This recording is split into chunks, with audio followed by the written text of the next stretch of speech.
मेरे बच्चे, अगर आप क्लास 10th में हैं और मैथ्स से रिलेटेड कोई भी प्रॉब्लम आ रही है कि फाइनल एग्ज़ाम हमारे आगे हैं और मैथ्स प्रिपेयर नहीं है, तो क्या करें? Don't worry. मैं यहाँ पर अपने चैनल के थ्रू मैथ्स पढ़ा रहा हूँ क्लास 10th और 12th के लिए। आप 10th क्लास में हैं तो आप बिल्कुल चिंता छोड़ दीजिए अपने मैथ्स की। मैं आपको यहाँ पर जितना भी टाइम बचा हुआ है, लगभग 45 डेज़ है। इन 45 डेज़ में मैं आपको उतना मैथ्स पढ़ा दूंगा कि आप अपने फाइनल एग्ज़ाम में 80 में से 80 मार्क्स भी स्कोर कर सकते हो। कंडीशन एक ही है, जो इंस्ट्रक्शन दूंगा उसको बस आपने फॉलो करना है और उतना ही कंटेंट प्रिपेयर करना है जितना मैं आपको बोलूँगा। एक्स्ट्रा कुछ नहीं पढ़ना अभी, ठीक है? तो मैथ्स की चिंता छोड़ दो, मैथ्स की टेंशन छोड़ दो। जो जो मैं पढ़ाऊंगा, जो जो मैं बताऊंगा, बस वो करते जाओ। मेरे बच्चे, मैंने चैप्टर स्टार्ट किया पहले सरफेस एरिया एंड वॉल्यूम। थोड़ा कैलकुलेशन वाला चैप्टर है, तो कैलकुलेशन अगर स्ट्रांग नहीं है तो आगे मैथ्स कैसे चलेगा। तो पहले इस चैप्टर को हम परफेक्ट करेंगे।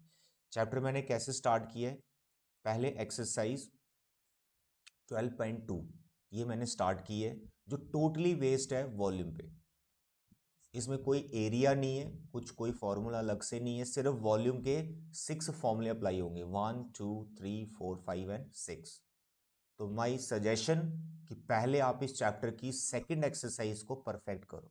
और मोस्टली सेकंड एक्सरसाइज में से पेपर में, मतलब सेकंड एक्सरसाइज में से क्वेश्चन आ रहा होता है एग्जाम में, ठीक है? फर्स्ट में से भी आता है, लेकिन सेकंड में से हाई वेटेज का क्वेश्चन आता है, जैसे 5 मार्क्स का हो गया या 3 मार्क्स का हो गया। ये आपकी 12.2 में से मिलता है ज्यादातर, right?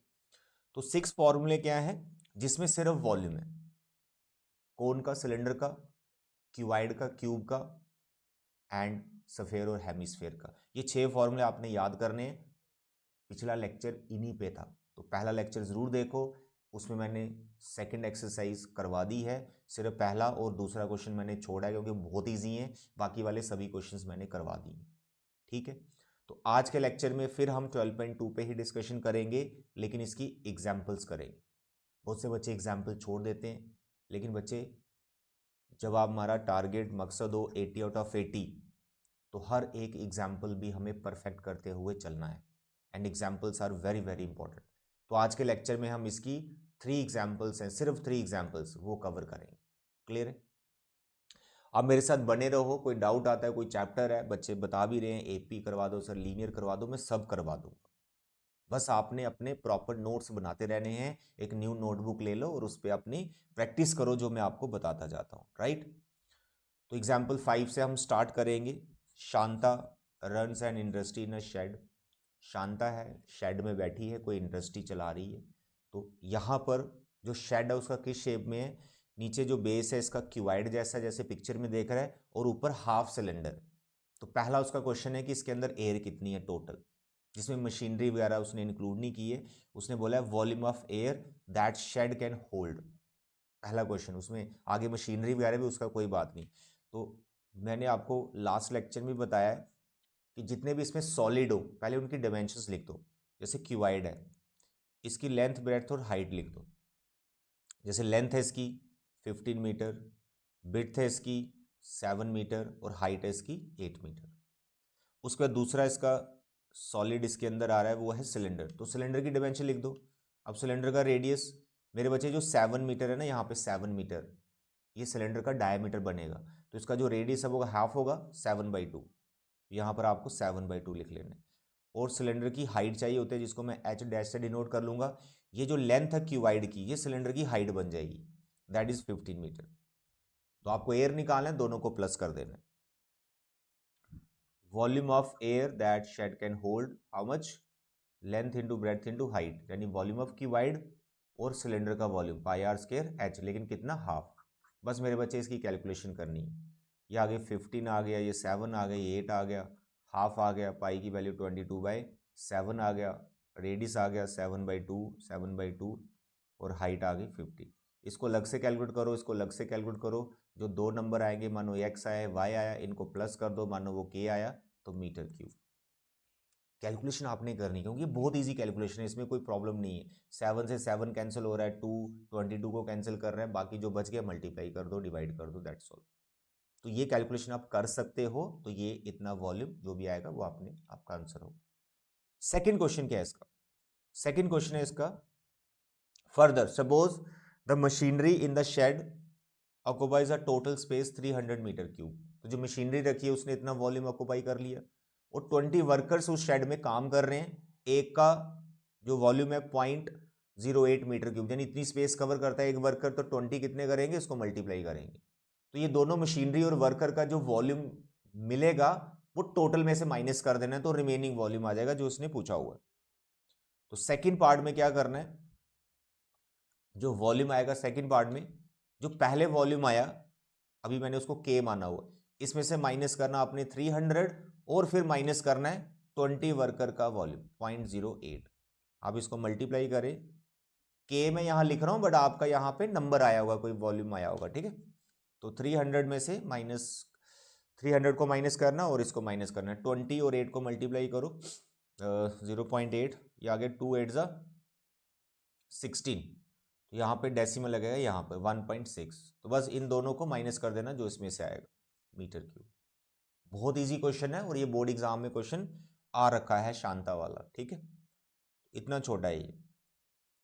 Example 6, a juice seller was serving the customers using glasses. भाई आपने बहुत बार जूस पिया होगा, ठीक है, अब जूस पिया, जूस आप ग्लास में पी रहे हैं, अब ग्लास है, ग्लास का शेप थोड़ा सा आपको समझना है यहाँ पर, दैट इज वेरी इंपॉर्टेंट। अब ये क्या है, inner diameter of the cylindrical glass was 5 centimetre. ये आपका सिलेंड्रिकल पार्ट आ गया पूरा बाहर से जो दिख रहा है, इसका डायमीटर 5 है। तो पहले मैं हेडिंग दूंगा सिलेंड्रिकल पार्ट और इसकी हाइट लिख लूंगा, हाइट नहीं क्या दिया हुआ है, डायमीटर, तो इसका मैं डायमीटर लिख लूंगा, दैट इज 5 मीटर। अगर डायमीटर 5 है तो रेडियस कितना हुआ, 5/2 मीटर, लिख लिया। Which is but the bottom of the glass had a hemispherical raised. अब देखो यहाँ पर जूस वाले ने क्या चालाकी की है कि बाहर से तो आपको ग्लास जो दिख रहा है वो पूरा सिलेंड्रिकली दिख रहा है, लेकिन अंदर वाली साइड से क्या है, अंदर वाली साइड से, ग्लास के अंदर वाली साइड से हेमिस्फेरिकल रेज्ड पार्ट है, जिससे क्या कि उस ग्लास में जूस कम आएगा। आपको बाहर से वो अंदर वाला पार्ट नहीं दिख रहा होगा, बाहर से दिख रहा होगा कि ग्लास पूरा पूरा भर के दे रहा है जूस वाला, लेकिन अंदर से इसका रेज्ड पार्ट है जिस वजह से यहां पे जूस नहीं जा पाएगा। तो इसमें दो तरह की कैपेसिटी आ गई, दो तरह का वॉल्यूम आ गया, एक अपेरेंट मतलब जो दिख रहा है बाहर से, और एक आ गया एक्चुअल, एक्चुअल में कितना है, तो एक्चुअल वाला कम होगा, अपेरेंस वाला ज्यादा होगा। तो यहां पर दोनों चीजें हमें फाइंड करनी है। आई होप आप डायग्राम को समझ गए। तो पहले हमने रेडियस लिख दिया, रेडियस के बाद हेमिस्फेरिकल है उसका रेडियस भी इतना होगा, तो हेमिस्फेयर भी हम इसका हेडिंग दे देंगे, इसका रेडियस भी 5/2 ही होगा सेंटीमीटर, इतना बड़ा गिलास थोड़े होगा सेंटीमीटर लिखना। Reduce if the height of the glass was 10 centimetre, height दे रखी 10 सेंटीमीटर। क्लियर हो गया, सिलेंड्रिकल पार्ट है, हेमिस्फेरिकल पार्ट है, दोनों की डायमेंशंस लिख दी। आगे देखो क्वेश्चन क्या पूछ रहा है, find the apparent capacity of the glass and its actual capacity. Apparent हो गया जो दिख रहा है, कैसा दिख रहा है आपको, सिलेंड्रिकली दिख रहा है आपको, तो आपको सिलेंडर का वॉल्यूम निकालना है। तो अपेरेंट कैपेसिटी क्या होगी, pi r square h, that's all. Pi लो 3.14, रेडियस इसका आ गया था 5/2 और हाइट इसकी आ गई थी 10 सेंटीमीटर। बस आप इसको मल्टीप्लाई कर दीजिए, क्लियर है। 3.14 है तो इसका आप 100 उतार सकते हैं नीचे और फिर आप कैंसिल वैंसिल कर सकते हैं। तो ये कैंसिल करना बहुत आसान है, यहाँ से यहाँ चला गया, ये 5 2s आ गया, फिर आ गया 314, एक 5 बचा, नीचे 3 2 बचे। आगे आपका काम है मल्टीप्लाई कैंसिल वैंसिल करना। तो दिस इज अपेरेंट कैपेसिटी जो दिख रहा है। अब बात करेंगे एक्चुअल कैपेसिटी। अब एक्चुअल कैपेसिटी में क्या होगा, जो हेमिस्फेरिकल पार्ट रेज्ड है ना उसकी वजह से वॉल्यूम कम हो जाएगा। हेमिस्फेरिकल रेज्ड पार्ट जूस उसमें तो आएगा नहीं, तो इसमें क्या होगा, जो सिलेंडर है टोटल जो अपेरेंट दिख रहा है इसमें से हेमिस्फेरिकल आपने माइनस कर देना, तो हेमिस्फेयर का वॉल्यूम कितना होता है 2/3 पाई आर क्यूब, दैट्स ऑल। इसमें अच्छी बात है पाई आर स्क्वायर आप कॉमन ले सकते हैं, पीछे एच बचा, 2/3 पाई आर स्क्वायर कॉमन, पीछे आर बचा। मेरे बच्चे सबसे पहले आपने ब्रैकेट सिंप्लीफाई करना होता है, इसको सिंप्लीफाई करके सिंगल फ्रैक्शन या जो भी नंबर आए वो रखो, बाद में आप पाई और आर की जो भी वैल्यूज़ है उसके साथ इसकी कैलकुलेशन करें, डायरेक्ट ना डालें। जैसे 3.14 इसका आ जाएगा 5/2 5/2, हाइट थी टोटल इसकी 10, 2/3 और रेडियस है 5/2। तो पहले ये ब्रैकेट वाले को आपने सिंप्लीफाई करना होता है, ये हमेशा मेरी बात याद रखना, नहीं तो बच्चे ऐसे कैंसिल वैंसिल कर रहे होते हैं। इससे पहले ब्रैकेट सिंप्लीफाई करना, आपको पता है बॉडमास के बारे में, तो बॉडमास कहता है पहले ब्रैकेट को सिंप्लीफाई करो, तो पहले ब्रैकेट सिंप्लीफाई करो, एक सिंगल नंबर बना लो, उसके बाद सबको सिंप्लीफाई करो। क्लियर है? तो जितना भी आएगा आप ये फाइंड कर सकते हैं, ये centimetre cube actual capacity. Last example, example number 7। देखो कितना टाइम लगा, 15-20 मिनट। 15-20 मिनट में आपकी सारी एग्जाम्पल्स हो गई। इतने टाइम आप घर पे लगाओ, उसके नोट्स बनाओ, फिर से रिवाइज करो, दैट्स ऑल। ऐसे ऐसे चैप्टर आपके हो जाएंगे सारे। Example 7, a solid toy is in the form of hemisphere. Okay, hemisphere है, लो भाई ये नीचे जो दिख रहा है आपको ये हेमिस्फेयर है। पढ़ते जाओ, डायग्राम को देखते जाओ, एग्जाम में अगर डायग्राम नहीं है तो पढ़ के बना लेना, ठीक है। Hemisphere surmounted bye a right circular cone, तो हेमिस्फेयर पे कोन रख दिया, ये रख दिया, ये कोन आ गया, नीचे हेमिस्फेयर आ गया, बिल्कुल। The height of the cone, देखो हेडिंग दो, कोन है उसकी हाइट है 2 सेंटीमीटर, तो उसका रेडियस भी होगा दैट इज 2 सेंटीमीटर, क्योंकि डायमीटर जो है वो 4 दे रखा है, तो रेडियस आप डायरेक्ट लिख लो 2 सेंटीमीटर। फिर हेमिस्फेयर की बात हुई, तो हेमिस्फेयर का जहाँ स्फेयर का हमें से रेडियस चाहिए होता है, तो रेडियस इसका भी सेम आएगा 2 सेंटीमीटर। दो सॉलिड हो गए, आगे पढ़ो। Determine the volume of the toy, तो पहला इसका क्वेश्चन है इस टॉय का वॉल्यूम निकालो। यहाँ सिलेंडर की कोई बात नहीं है, सिंपली इसका वॉल्यूम निकालो।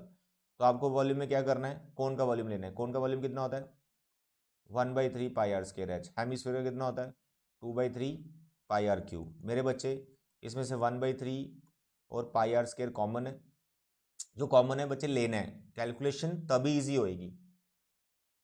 अगर आप अलग अलग करेंगे हो तो जाता है वो भी, उसमें टाइम ज़्यादा लगता है। अगर आप कॉमन ले लेंगे तो पाई एक बार डालना पड़ेगा, रेडियस की वैल्यू भी ज़्यादा बार नहीं डालनी पड़ेगी, तो थोड़ा ईजी हो जाता है, कॉमन लेना ज़रूरी होता है। एच आ गया, फिर इसमें 1/3 चला गया, 2 आ गया, एक आर बचा। तो मेरे बच्चे आपने इसको सिंप्लीफाई करना है, ठीक है। इसमें वैल्यू डालें आप, जैसे 1/3 है, पाई का वैल्यू इसने बोला हुआ है 3.14, रेडियस आया है 2, 2 ऐसे आ जाएंगे। फिर क्या है एच, हाइट, हाइट कितने, हाइट भी 2 दे रखा है, हाइट भी 2 + 2r और रेडियस भी 2, तो 1/3 3.14, 2 2 4 हो गया, 2 2 4 एंड 2 ये 6 हो गया। इसको आप टोटल कैलकुलेट करें तो आपका आंसर आ जाएगा 3.14, 4 2 8। आई होप ये आप कर सकते हैं, सेंटीमीटर क्यूब। तो एक क्वेश्चन उसका ये था सिंपली टॉय का वॉल्यूम निकालो, तो निकाल दिया कोन और हेमिस्फीयर को प्लस करके। नेक्स्ट है if the right circular cylinder of circumscribing the toy, circumscribing the toy मतलब सर्कमस्क्राइब कर रहा है वो टॉय को, मतलब सिलेंडर के अंदर वो टॉय पूरा फिट हो गया, बॉटम से देखें, टॉप से देखें, साइड से। सर्कमस्क्राइब का यही मतलब होता है पूरा फिट होना, थोड़ा कम नहीं ना ज़्यादा, पूरा फिट होना एंड टू एंड, टॉप से बॉटम से साइड से पूरा टचिंग है चारों तरफ से, ठीक है। तो इसे सिलेंडर ने टॉय को सर्कमस्क्राइब कर लिया है, सिलेंडर के अंदर वो टॉय आ गया है, आ गया। Find the difference of the volumes of the cylinder and the toy, toy का वॉल्यूम मैंने पहले निकाल दिया, आपको सिंपली सिलेंडर का वॉल्यूम निकालना है। इसमें दिक्कत है हाइट तुम्हें खुद बनानी है, वो थोड़ा सोच के बनानी, हाइट हाइट हाइट खुद बनानी है, क्योंकि हाइट गिवन नहीं है, रेडियस इसका सेम आएगा। तो आपने फिर हेडिंग देनी है नेक्स्ट सॉलिड की, सिलेंडर, इसका रेडियस सेम आएगा 2 सेंटीमीटर, जो सफेयर और कोन का था, हेमिस्फीयर और कोन का था। हाइट आपको खुद बनानी है, h' ले लो। अब देखो हाइट क्या होगी, कोन की हाइट और हेमिस्फीयर का रेडियस, ये दोनों ऐड करके सिलेंडर की हाइट बनेगी, बस ये ध्यान रखो। तो कोन की हाइट कितनी थी 2, कोन की हाइट कितनी थी 2 और रेडियस कितना है 2, तो 2 2 कितना हो गया 4, दैट्स ऑल। यही इसमें हैक था कि हाइट सिलेंडर की आपको निकालनी पड़ेगी। नेक्स्ट आपको बस सिलेंडर का वॉल्यूम निकालना है, फिर दोनों को माइनस कर देना। तो सिलेंडर का वॉल्यूम कितना होता है पाई आर स्क्वायर एच, पाई है 3.14, रेडियस है इसका 2 इंटू 2, हाइट इसके आगे 4। मेरे बच्चे इसको आपको कैलकुलेट करना है, ये सिलेंडर का वॉल्यूम आएगा, तो सिलेंडर के वॉल्यूम में से टॉय का वॉल्यूम माइनस करना है, तो आपको डिफरेंस मिल जाएगा। आई होप ये छोटी मोटी कैलकुलेशन आप कर सकते हैं। तो मेरे बच्चे ये थी 3 एग्जाम्पल्स जो कि बहुत इंपॉर्टेंट है। मैं फिर कहता हूँ 10th क्लास मैथमेटिक्स, अब वो मेरी रिस्पॉन्सिबिलिटी है इस चैनल के थ्रू उतना कंटेंट मैं आपको करा दूंगा अच्छे से, असाइनमेंट भी दूंगा, लेकिन बताता जाऊंगा टाइमली कब कहाँ मिलेगी आपको। 80 आउट ऑफ 80 मार्क्स आप ले सकते हो, बस मेरे साथ बने रहो। 45 डेज के अंदर हर बच्चे का मैथ्स परफेक्ट हो सकता है। क्लियर है? तो आज के लिए इतना बच्चे, thank you, bye bye and take